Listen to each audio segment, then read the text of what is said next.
խորհուրդը ձեզ համար հատկապես այս օրերի իրողությունների համատեքստում, երբ մի կողմից իշխանությունը պնդում է, որ խաղաղությունը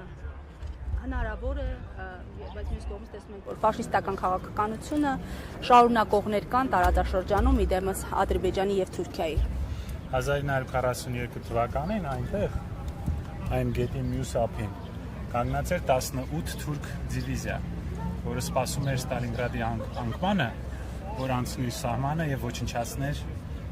այն ինչ մնաց Հայաստանից և հայերից Կովկասում։ Եվ դրա մասին պետք է մարդիկ լավ հիշեն։ Մշակվում էին պլաններ, երկրորդ համաշխարհային պատերազմի ժամանակ Թուրքիան պլաններ ուներ ներխուժել Կովկաս և վերջնականապես փակել հայոց հարցը, այսինքն ոչնչացնել հայերին։ Դրա մասին մարդիկ պետք է հիշեն։ Իսկ այսօր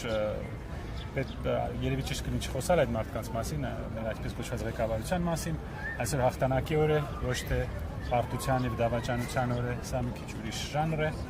Այսօր մենք տոնում ենք մեր ընդհանուր հաղթանակը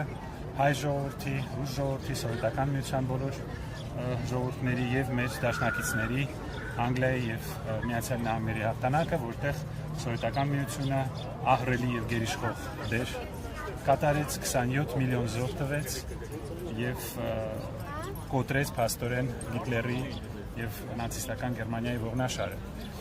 Դա այն օրն էր, երբ որոշվեց Հայաստանի ապագան, հայ ժողովրդի ապագան։ Եվ հայ ժողովուրդը այդ հաղթանակից հետո ապրեց աննախադեպ վերածնունդ իր պատմության մեջ, այսպիսի վերելք, այսպիսի վերածնունդ հայ ժողովուրդը հազարամյակներով չէր տեսել։ Եկեք տոնենք այդ օրը։ Խաչիկյան, այդ օրը տոնելու համար Փաշինյանը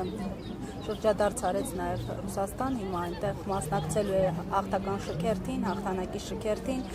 ինչ-որ բան կփոխվի Փաշինյանի այցելությամբ։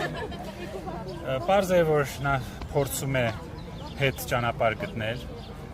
պարզ է, որ իր արևմտյան բոլոր այդ հույսերը, այդ հեքիաթները տապալվեցին, արևմուտքը որևէ ռեալ բան չարեց Հայաստանի համար, մեր պոկեց Ռուսաստանից, փչացրեց մեր հարաբերությունները Ռուսաստանի հետ և մենք մնացինք այս ճգնաժամում։ Պարզ է, նա հասկանում է, որ պետք է հիմա նորից փորձի ինչ-որ լեզու գտնել ռուսների հետ, բայց փոխանակ մենք դա անեինք արժանապատիվ ձևով, որպես արժանապատիվ դաշնակից և ընկեր, հիմա սա բոլորը տեսնում են որպես ստիպված, այսպես նվաստացուցիչ ստիպված, այսպես ծնկերի վրա հետ գալ Մոսկվա։ Եվ իր ներկայությունը այնտեղ միանգամից երևում է, անգամ այդ կադրերից երևում է, որ նա ստիպված է այնտեղ լինել, նա ոչ մի բան չի հասկանում, ոչ մեծ հաղթանակից, ոչ ռուս ժողովրդի և հայ ժողովրդի բարեկամությունից նա ոչ մի բան չի հասկանում։ Դե ոչինչ, թող գոնե նստի, շատ չխոսա ռուսերեն ու մենք չխայտարարենք։ Խաչիկյան, օբյեկտիվ չեն նաև հակադարձումները, ոչ միայն իշխանական, այլև հանրային տարբեր շրջանակների, որ Մոսկվան էլ մեզ համար լավ դաշնակից չեղավ։ Որպես ինչ-որ երկիրը ձեզ լավ դաշնակից լինի, դուք պետք է այդ երկրին վերաբերվեք որպես դաշնակից և հասկանաք այդ երկրի շահերը և ճիշտ հաշվարկեք ձեր քայլերը։ Երբ որ մենք հիանում ենք այն բանով, որ Իսրայելի համար Միացյալ Նահանգները հիանալի դաշնակից են, օրինակ հանդուրժում են 60,000 պաղեստինցիներից ցեղասպանությունը և ասում են, որ մենք մաքրելու ենք Պաղեստինը։ Իսրայելը երբևիցե չի բանտարկել Միացյալ Նահանգների գլխավոր հրամանատարին, երբ նա եկել է Իսրայել, չի ձերբակալել։ Իսրայելը երբևիցե Բայդենին կամ Տրամփին չի ստիպել սպասել Բաքու։ Իսրայելը չի վիրավորել իր դաշնակցին և իր դաշնակցի թշնամիների հետ անընդհատ չի առնչվել։ Այսինքն հարաբերությունը փոխադարձ է լինում։ Եթե դուք այսպես վերաբերում եք ձեր դաշնակցին, ձեր դաշնակից այսպես կվերաբերվի ձեզ։ Եվ երկրորդը պետք է հասկանալ օբյեկտիվ իրականությունը։ Ռուսաստանը 30 երկրի հետ պատերազմ է մղում և հաղթում 30 երկրի դեմ։ Ռուսաստանը ծանր վիճակում է և հենց այդ ծանր վիճակից օգտվելով այս մարդը վազեց Պրագա, երբ որ ռուսների հետ կաշվեցին Խարկովի տակ, վազեց Պրագա և հանձնեց Ղարաբաղը։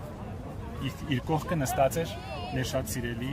արևմտյան հասարակության ամենակարկառուն երկրներից մեկը, Մակրոնը։ Այսինքն նրանք հանձնեցին մեր ժողովուրդը, տեսնելով, որ Ռուսաստանը հետ է քաշվում Թուրանում։ Դաշնակից ունենալը դա այնպիսի բան է, որ դուք էլ պետք է դաշնակից լինեք ձեր դաշնակցի համար։ Եվ դուք երբ որ հանձնում եք ձեր սեփական ժողովրդին, դուք մի մեղադրեք ձեր դաշնակցին, որ նա ձեր տեղը չկրտեց։ Հասկանալի է։ Շնորհակալ եմ։ Շնորհակալ։